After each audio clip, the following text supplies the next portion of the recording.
Hello everyone. आज हम लोग सीटेट पेपर 2 साइंस का पोर्शन देखेंगे।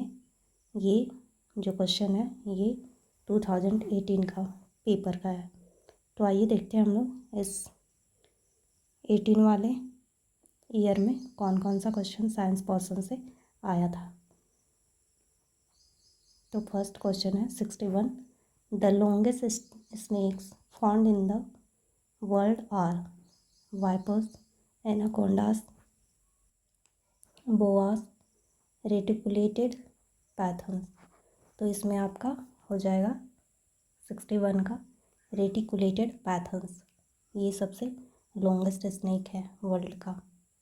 नेक्स्ट है yoga is done by the people in the world because it is a simple exercise, it keeps people healthy, it increases hunger, it brings happiness.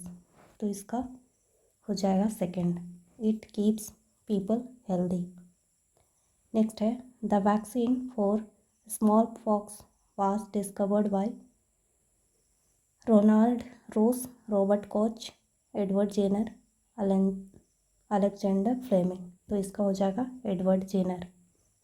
Ronald रोस जो है ये Mullerian parasite का means कि malaria transmitted disease है, इसका discover किए थे। Robert Koch आपका हो गया, रॉबर्ट कोच जो है माइक्रो ऑर्गेनिज्म का टीबी, एंथ्रेक्स, कोलेरा ये सब का जो माइक्रो ऑर्गेनिज्म है उसकी खोज किए थे।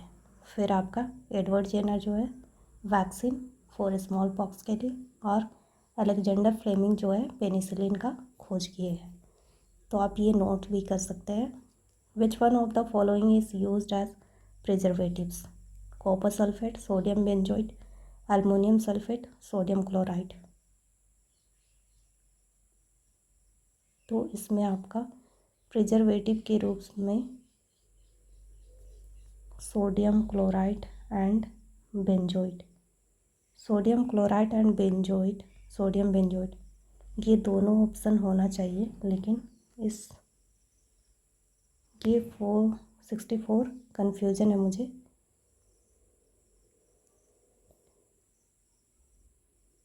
ये दोनों होना चाहिए एक।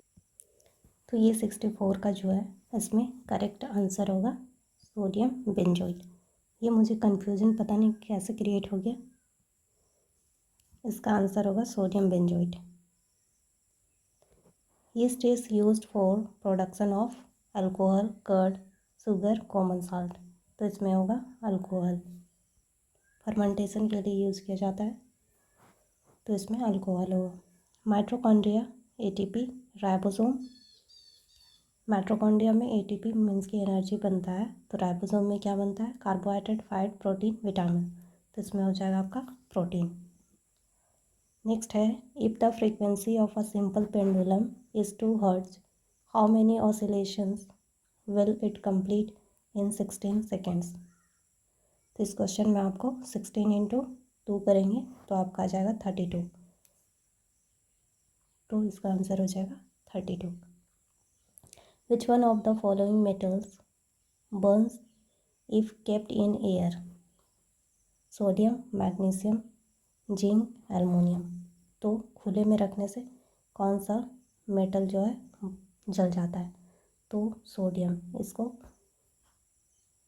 ये बर्निंग से बचाने के लिए किरोसिन ऑयल में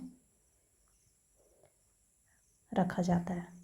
magnesium hydroxide MgOH2 is used as oxidising agent, reducing agent, anti acid, fermentation agent. तो इसमें हो जाएगा anti acid.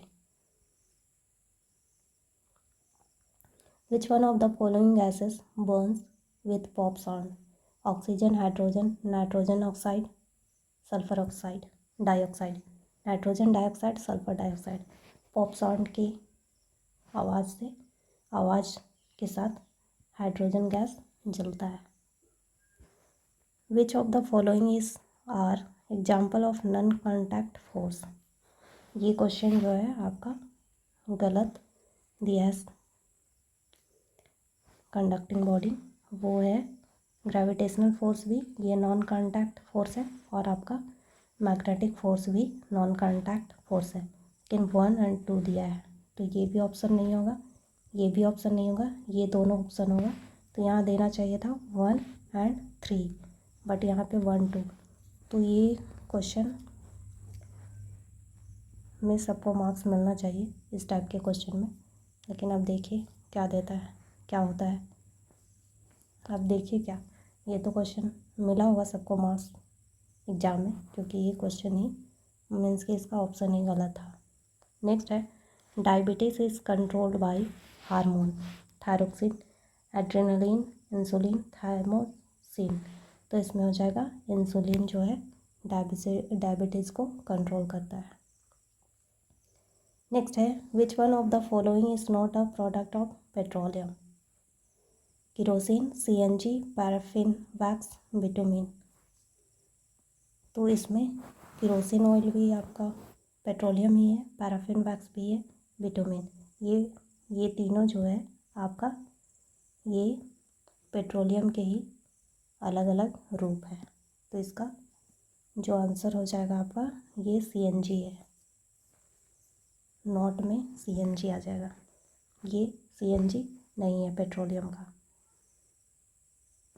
Red data book contains a record of endangered species, extinct species, flora, fauna. तो इसमें हो जाएगा endangered species, जो extinction के नज़दीक पहुंच गया। ये एक्सटिंक्ट नहीं हुए, ख़त्म नहीं हो गए, लेकिन ये ख़त्म होने के कगार पे पहुंच गया है, उसी को endangered species कहते हैं। Why are the soles of the shoes treaded, to give the soles more protection, to decrease friction, to increase friction, to increase life of the shoe। जूते के सोल असमतल क्यों किए जाते हैं? तो क्यों किया जाता है?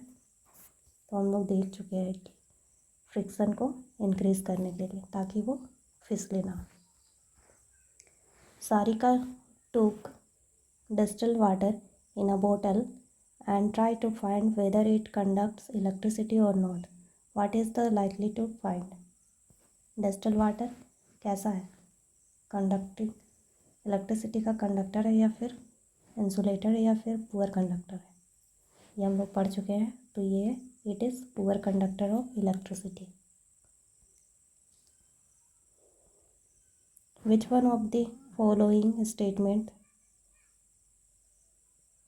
is not correct? There is a minimum limit of current which can safely flow in the electric current. There is a maximum limit of current which can safely flow in the electric current. Fuses are inserted in electric currents circuits of all the buildings. If the proper fuse is inserted in a circuit, it will blow off if the current is more than the safe limit। तो इसमें हो जाएगा आपका answer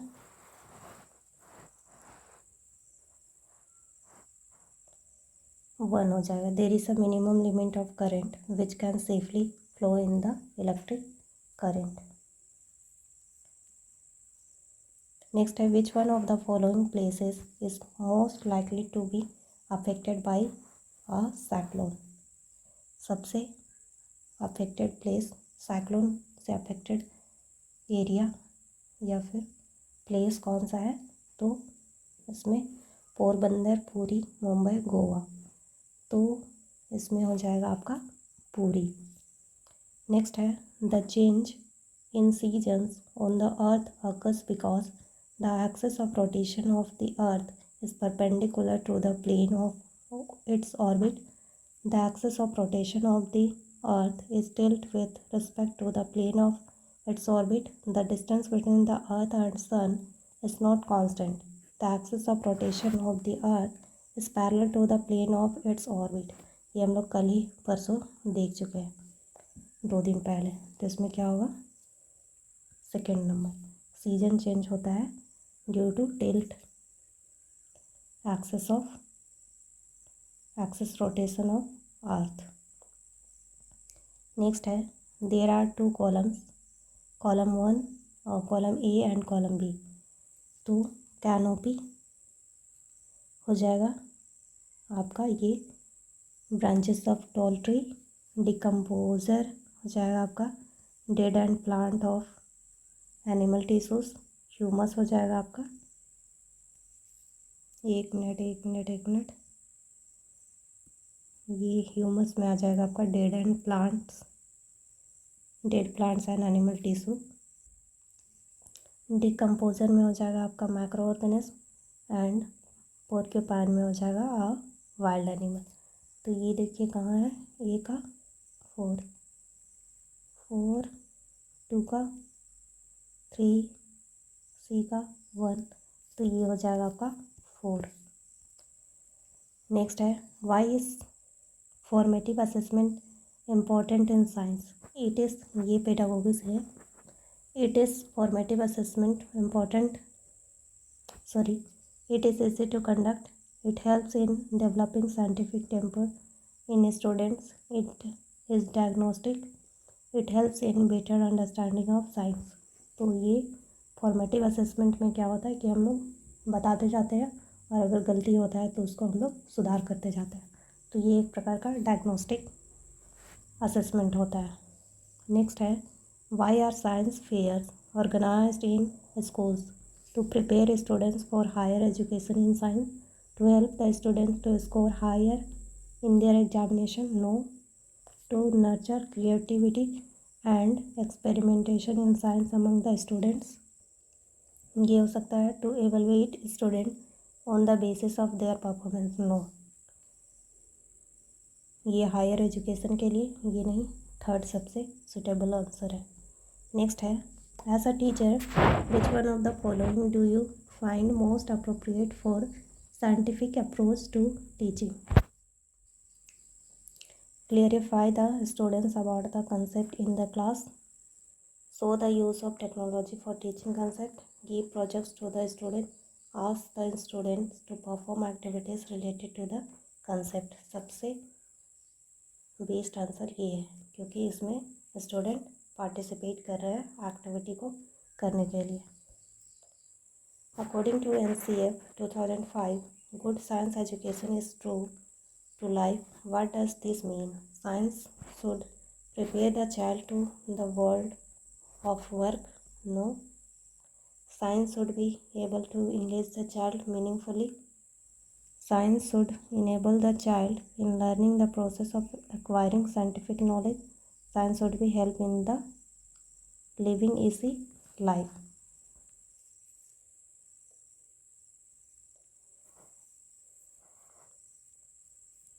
तो इसका answer हो जाएगा आपका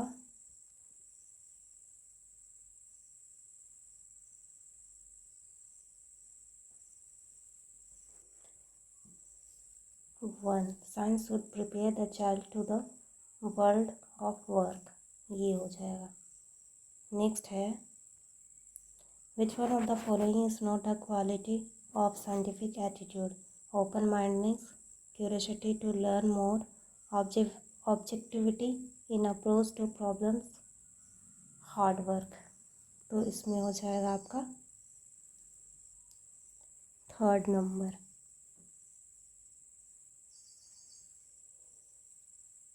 अच्छा नोट पूछा है ना, तो इसमें हो जाएगा हार्ड वर्क। हार्ड वर्क की कोई ज़रूरत नहीं है। ये नोट वाला क्वेश्चन बहुत इम्पोर्टेंट है, इसमें ध्यान दीजिएगा। अगर थोड़ी सी भी इधर उधर आप पॉजिटिव सोच करके मार दिए तो फिर आपका गलती हो जाएगा, जैसे कि अभी हम कर रहे थे। Hari wants to teach the circular motion to class 6 students. Which one of the following will be the best method? Discussion, activity based teaching, giving example, demonstration. तो एक्टिविटी बेस्ड टीचिंग जिसमें बच्चा इन्वॉल्व हो जा रहा है वो सबसे बेस्ट मेथड कहलाता है टीचिंग लर्निंग के लिए, लर्निंग एंड टीचिंग के लिए। Which one of the following is an important aim to learn science? To get knowledge of science, to collect the information of science content, to imbibe the values of honesty, integrity and cooperation among learners, to help the fellow colleagues in getting knowledge of science। तो इसमें हो जाएगा आपका third number, to imbibe the value of honesty, integrity and cooperation among learners. 88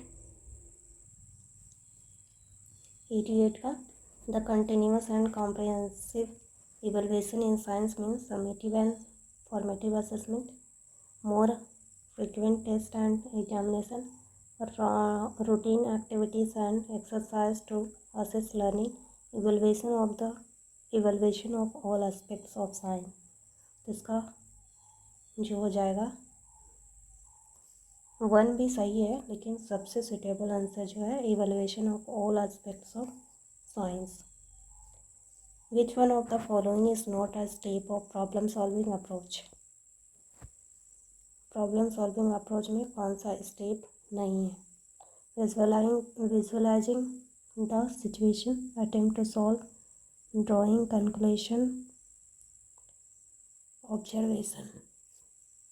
ये not वाला question बहुत दिमाग इसमें ध्यान देके आपको करना होगा. तो इसमें हो जाएगा ऑब्जर्वेशन.